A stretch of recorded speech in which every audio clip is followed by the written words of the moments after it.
On any given Thursday evening on the patio at Taste Restaurant, you may find the likes of retired NFL, NBA, or even Grammy Award-winning musicians mingling with one of a couple of local doctors, local educators, or local city workers. What are these leaders, role models, and fibers of the community discussing?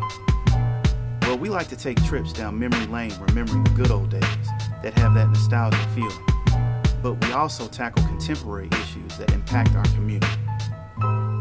Taste Patio Conversations are a compilation of guys sharing stories ranging from sports aficionado, observers to local legends. What you will witness are honest, raw, grown men having authentic, substantive dialogue on what it took to make it out and represent our respective families, neighborhoods, and schools. Please sit back and enjoy. One stud per school. One stud, oh man, I gotta have him, but he's a little jacked up. Yeah. And you know what that is? That's most of the time it's hanging around the wrong crowd or home life a little jacked up. Nobody's there to tighten him up. And I always found too when them young kids, if you got your older kids doing the right thing, it'll rub off on them. Yeah, the young ones will follow suit. You say this is the way I need to perform. So I just don't think it was rolled out properly. Kind of got a bad connotation. And the way it came out kind of nasty. Came out nasty and negative. It was a bitter pill for a lot of people to deal with it. When it come out from 2.0 to 1.0, a whole point, that's the problem. It should have led with state of Ohio. Put the honors back on the state of Ohio. State of Ohio say you can play with a 1.0. But we're talking about the basement. We got to be talking about what we got to do to go through the roof. Because I'm not worried about what the basement GPA is, because I'm not going to be there anyway. Nor the kids I want to be associated with going to be there. If that's just the starting spot. They started down there. When I inherit or when I come in, we're not going to stay here. You're going to play in this program. You got to have high expectations. Well, between the lines and outside the lines, you got to have your grades up. But see, from my experience, everybody talk about the GPA, but I found what's more disturbing than that is graduation. See, I always felt our kids' eligibility should be based on progression towards graduation. Yeah. Each year they should be taking the proper courses. That's just like college. Just like college. Yeah. They should be taking the proper courses each year. So then when they get to the 12th grade, they graduate. Right. See, we still getting kids that can, like I said, because it's quarter eligibility, they can do just enough to get eligible. By the time they get to be seniors, they still don't graduate. We have schools in our They don't district graduate. that are using kids for just to be eligible and winning championships instead of preparing them for life. And that's wrong, because they're expecting a handout if they go to college. And I noticed you did right. I noticed you didn't say college. You said just life. Life. Right. Yeah. Which is first. Yeah. Life. And it's wrong. Dead wrong. I'm sitting there telling you got to take English 9 this year, and this math 1, science this. This is what you got to do your freshman year. Sophomore year, then we move it up. I think that's what we need to be doing with our kids. It's my opinion. So, I said we got to have, when I come in as incoming freshman, I got to know what it's going to do to get out of here as a senior. Right. So you have your roadmap already mapped out. Got your track. Yeah. You got your track. Right. Each step of the way. Right.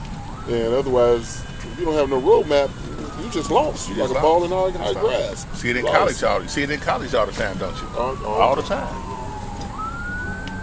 See, when I was in junior college, when I went to school in junior college, our football players, they would play football, drop out of school second semester, come back and do enough in summer school and be eligible the next year to play football.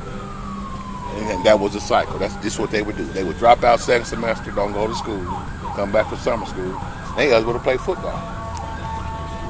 So they were just doing just enough to play football. Right. But see, they tighten all that up now. You can't do that no more. No. Well, They tighten that up. but the Last Chance You, they doing some things. You ever see that on Netflix? Oh man, that's a good documentary. What's it called? Last Chance You, like Last Chance University, So where's it at? Mississippi. Okay. It's these kids, high school kids, trouble kids, so they had JUCO for whatever reason why, academics, social, got in trouble with the law, and it's their last chance. And they got some hard heads down there. A couple of them dudes play for Oklahoma. But then they are going on to Division I colleges. Right now. Yeah. But for how long? When they first came out with that 1.0, I made a comment, and I didn't really think about the comment, but what I said was, I said it's a parent now saying, my son been struggling for 2 years, now he can play. And I thought about that comment, and I said I shouldn't have made that comment, because it shouldn't be, the parents shouldn't be thinking like that. Yeah. But when I made that, I don't know what made me make that comment, but it was like, okay, he's been struggling for 2 years, in and off playing, but now since they did that, now he can play, and I'm happy. But in the right program, the right coaches, the right upperclassmen, it's gonna save you. Yeah, I guarantee you. Absolutely. If he's in the right program with the right upperclassmen and the right coaches, it's gonna save that kid. I believe that. The important thing, What's that? being around the right people. Yeah. You gotta be around the right people. Yeah. But if the coaching staff is just using them, if they're using the system, we got a problem. Get that title. Right, we got a problem. Right. But in school and outside of school. Right. And I don't think you can judge the success or failure after a couple of months. It's more after a couple of years. So right now this is the baseline. Then we come back and revisit it next year and the year after to see Look at how the many stats. kids. Did we say? Did we say? We say right. How many kids are playing with with Right. this kind of a GPA? Right. And I would hope it's little to none. Right. Everybody is at a good GPA average of I hate to say 2.0, but in the upper twos or higher. Right. So to not just be eligible for your sport, but to be eligible for life. Right. Well, I work with a guy who has a son who plays for Belmont. They just started their open gym, getting things together. They already got 2 kids. It's going to be counted on, already in trouble, academic trouble already, with the 1.0 thing. So they already get tutoring together. Right off the bat, and we're not even in conditioning yet. A month into school year? Yeah, About a month? 5 weeks. 5 weeks in. So they ain't going to class or what? So that midterm, I don't know. midterm reports indicated that He just told me, yeah, they in trouble They're already. in trouble. Enough tutors to do this program. We have good teams. Right. Right. Yeah. Right. See, back in the 1990s, the district had a Coca-Cola contract.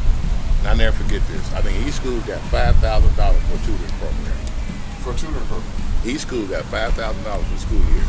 And I'm talking about people played it. I'm talking about teachers and stuff. I mean, I'm not knocking people, but I'm just saying, in a lot of cases, it wasn't quality people. I know Dunbar specifically in the 90s had Dr. Gates. They had Ricky Gates for a long time, and probably until the new era came in and he moved on and became the superintendent over at Jefferson. He was preparing them for the ACT and the SAT. Right. I remember.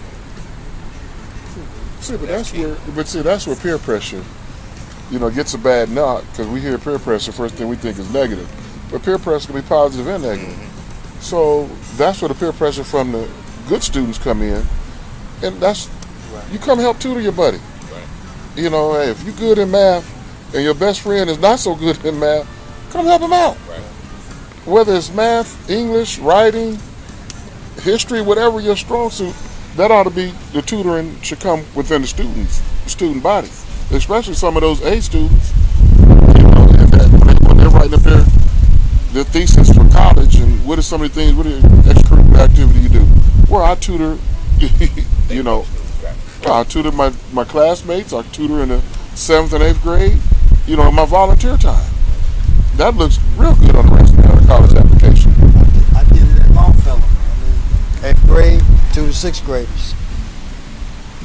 They had that program back then, but a lot of times when that program is working, for some reason they scrap it. I don't know why. We know why. Something that's working, that's working too good. Got to get rid of that. And I always say too, with the Wright State being here, University of Dayton, we got plenty of college students over there that we can bring in. You know, sometimes our kids respond better to some of the students, to the younger. Yeah.